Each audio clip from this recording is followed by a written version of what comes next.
How to add screen record button on iPhone.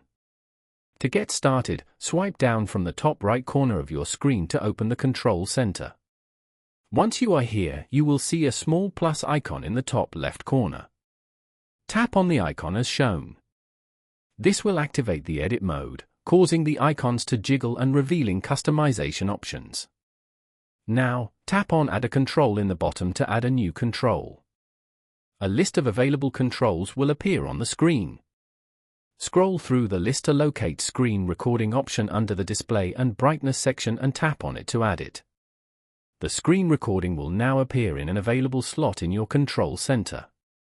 When you tap on it, it starts recording, and you will notice that the text displays recording. To finish, simply tap on the background to exit edit mode.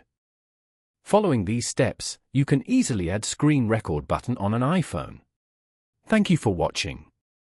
Please leave a like if this tutorial helped you, or leave a comment below if you have any questions related to the video.